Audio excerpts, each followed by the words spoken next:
Om Swastiastu. Kenalkan, nama saya Nikada Dini Regitasari, nomor absen 11, dengan nomor NIM 2015-744074 dari kelas 2D Manajemen Bisnis Internasional Politeknik Negeri Bali. Pada video kali ini saya akan menjelaskan materi tentang perpajakan. Yang pertama, pajak penghasilan umum. Yang kedua, PPh pasal 21 dan 26. Yang ketiga, PPh pasal 22. Yang keempat, PPh pasal 23. Dan yang terakhir, PPh pasal 24. Yang pertama, saya akan menjelaskan tentang pajak penghasilan umum. Pajak penghasilan umum adalah pajak yang dikenakan terhadap orang pribadi maupun badan berdasarkan jumlah penghasilan yang diterima selama 1 tahun. Adapun subjek pajak penghasilan umum yang pertama orang pribadi dan warisan yang belum terbagi sebagai satu kesatuan menggantikan yang berhak. Yang kedua, badan yaitu PT, CV, BUMN, BUMD, perseroan lainnya, firma, koperasi, dan lain-lain. Dan yang terakhir, bentuk usaha tetap atau BUT. Yang bukan termasuk subjek pajak penghasilan umum, yang pertama kantor atau badan perwakilan negara asing, pejabat perwakilan diplomatik dan konsulat atau pejabat lain dari negara asing, organisasi internasional dengan syarat menjadi anggota dari organisasi tersebut, pejabat organisasi internasional dengan syarat bukan WNI. Objek pajak PPh yang menjadi objek pajak PPh penghasilan, pengertian penghasilan sesuai dengan UU nomor 36 tahun 2008 yang termasuk dalam pengertian penghasilan adalah penggantian atau imbalan berkenaan dengan pekerjaan atau jasa yang diterima atau diperoleh termasuk gaji, upah, honorarium, koperasi bonus, gratifikasi, uang pensiun, laba usaha, royalti, dividen, bunga, dan lain-lain. Yang bukan termasuk objek PPh yang pertama penghasilan berupa sumbangan, warisan dan harta, pembayaran dan perusahaan asuransi, beasiswa yang memenuhi kriteria. Baik, ini merupakan tabel penghasilan tidak kena pajak atau PTKP WP oleh pribadi dalam negeri. Yang ini adalah tabel lapisan penghasilan kena pajak PPh. Selanjutnya, saya akan menjelaskan tentang PPh pasal 21 dan 26.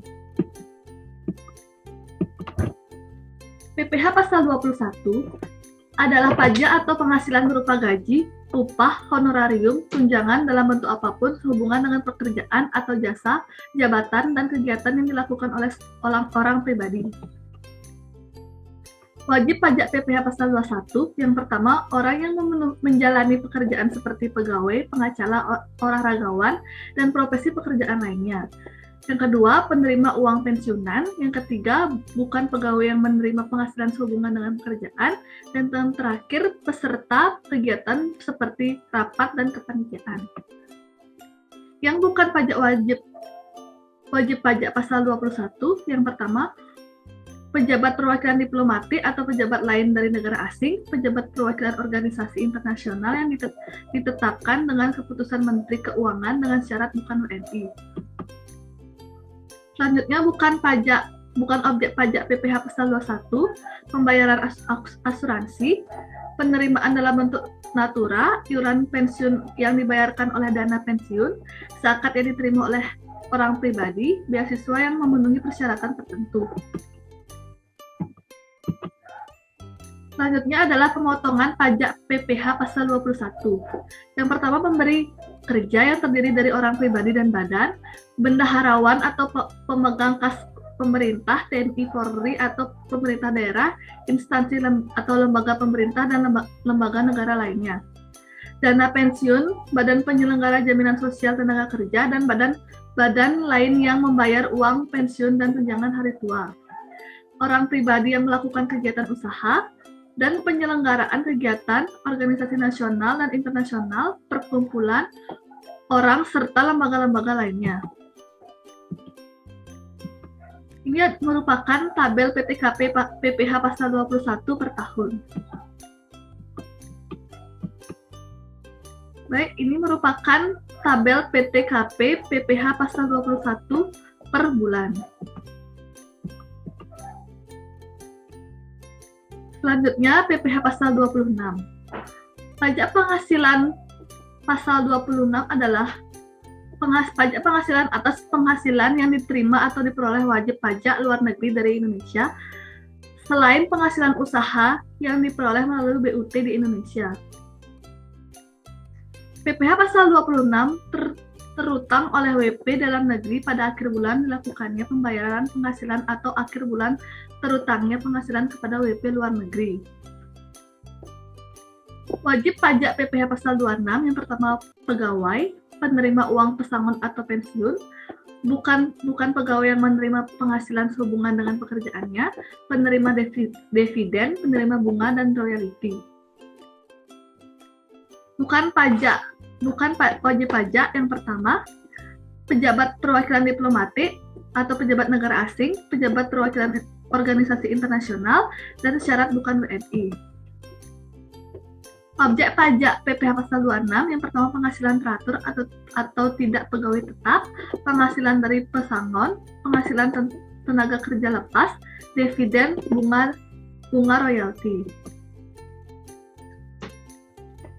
Selanjutnya yang bukan objek pajak PPh pasal 26 yang pertama pembayaran asuransi, penerimaan bunga natura, iuran pensiun, zakat yang diterima oleh orang pribadi, beasiswa yang memenuhi persyaratan.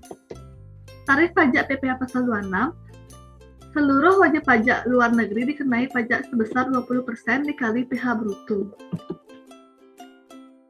Selanjutnya saya akan menjelaskan tentang PPh pasal 22.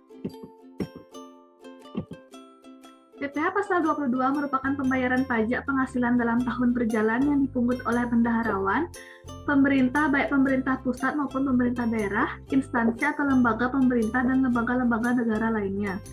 Berkenaan dengan pembayaran barang dan badan-badan tertentu baik pemerintah maupun swasta, berkenaan dengan kegiatan di bidang impor atau kegiatan di bidang usaha lainnya.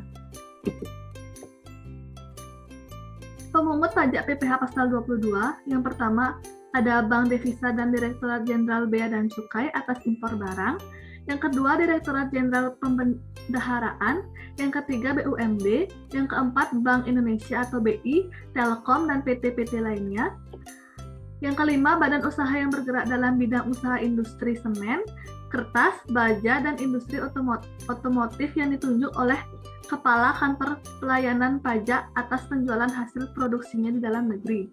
Yang keenam, produsen atau importir bahan bakar minyak, gas, dan pelumas.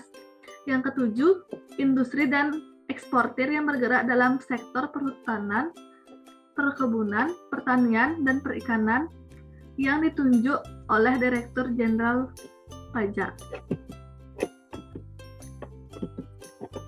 Objek pajak PPh pasal 22.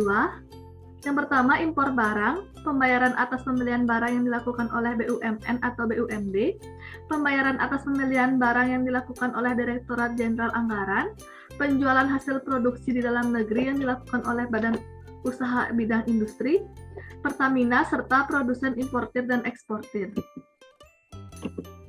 Objek pajak yang dikecualikan dari PPh pasal 22, impor barang yang tidak terutang pajak penghasilan, impor barang dibebaskan dari pungutan bea masuk dan atau pajak penambahan nilai, pembayaran untuk pembelian bahan bakar minyak, listrik, gas, air minum atau PDAM, dan benda-benda pos, emas batangan yang akan diproses untuk menghasilkan barang perhiasan dari emas untuk tujuan ekspor, pembayaran atau pencairan dana jaring pengaman sosial atau JPS oleh kantor pembendaharaan dan kas negara, dan yang terakhir import kembali atau reimport. Tarif pajak PPh pasal 22. 1. Tarif pungutan PPh pasal 22 atas impor ditetapkan sebagai berikut. Yang pertama, untuk menggunakan angka pengenal impor atau API sebesar 2,5% dari nilai impor. Untuk yang tidak menggunakan API sebesar 7,5% dari nilai impor. Yang tidak dikuasai sebesar 7,5% dari nilai jual lelang.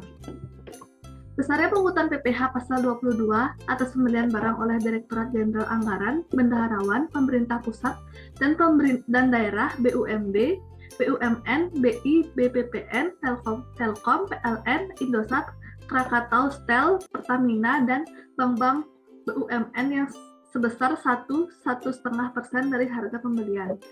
Besarnya pungutan PPh pasal 22 atas penjualan di dalam negeri oleh industri semen, industri kertas, industri baja, industri otomotif adalah sebagai berikut.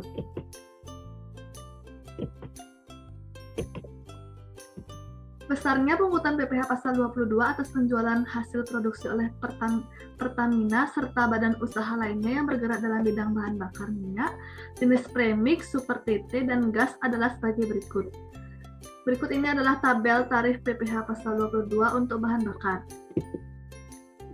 Besarnya pungutan PPh pasal 22 oleh industri dan eksportir yang bergerak dalam sektor perhutanan, perkebunan, pertanian, dan perikanan atas pembelian bahan bakar untuk keperluan industri atau ekspor. Mereka yang dari pedagang pengumpul dari sebesar 0,25% dari harga pembelian tidak termasuk PPN. Selanjutnya saya akan menjelaskan tentang PPh pasal 23. Subjek PPh pasal 23, yang pertama ada badan pemerintah, WP Badan Dalam Negeri, BUT, WP yang ditunjukkan oleh Kantor Pelayanan Pajak. Objek pajak PPh pasal 23, yang pertama ada dividen, yang kedua ada bunga, diskonto, dan imbalan sehubungan dengan jaminan pengembalian hutang, royalti, hadiah, dan penghargaan selain yang telah dipotong PPh pasal 21, imbalan jasa selain yang telah dipotong pada pasal 21. Pengecualian potongan PPh pasal 23, yang pertama penghasilan yang dibayar atau terutang di bank, penyaluran pinjaman, bagian laba yang diperoleh oleh PT sebagai WPDN, SHU koperasi. Berikut ini adalah tabel tarif dan DPP PPh pasal 23. Berikut ini adalah tabel jenis penghasilan yang dikenakan PPh pasal 23. Selanjutnya saya akan menjelaskan tentang PPh pasal 24. PPh pasal 24 merupakan pajak penghasilan yang terutang atau dibayarkan di luar negeri atas penghasilan yang diterima atau diperoleh dari luar negeri yang dapat dikreditkan terhadap pajak penghasilan yang terutang atas seluruh penghasilan wajib pajak dalam negeri. Tujuannya adalah untuk meringankan beban pajak ganda yang dapat terjadi karena pengenaan pajak atas penghasilan yang diterima atau diperoleh dari luar negeri. Penggabungan penghasilan. Untuk penggabungan penghasilan yang berasal dari luar negeri dilakukan sebagai berikut. Yang pertama, penghasilan dari usaha dilakukan dalam tahun pajak diperolehnya penghasilan tersebut. Yang kedua, penghasilan lainnya dilakukan dalam tahun pajak diterimanya penghasilan tersebut. Yang terakhir, penghasilan berupa dividen yang diperoleh wajib pajak dalam negeri atas penyertaan modal dalam tahun pajak pada saat perolehan dividen tersebut. Jenis pajak yang dikreditkan. Pajak yang dapat dikreditkan hanyalah pajak yang langsung dikenakan atas penghasilan yang diterima oleh wajib pajak. Misalnya seperti contoh berikut.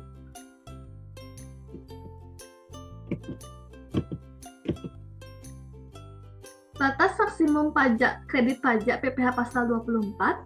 Batas maksimum kredit pajak diambil yang terendah dari unsur atau perhitungan berikut ini. Yang pertama, jumlah pajak yang terutang atau dibayarkan di luar negeri. Yang kedua, penghasilan luar negeri, seluruh penghasilan kena pajak dikali PPh atas seluruh penghasilan yang dikenakan tarif pasal 17. Jumlah pajak yang terutang untuk seluruh PKP dalam hal PKP adalah lebih kecil daripada penghasilan luar negeri. Baik, sekian materi yang dapat saya sampaikan. Mohon maaf bila ada kesalahan kata. Saya tutup dengan Paramasanti. Om Santi Santi Santi Om.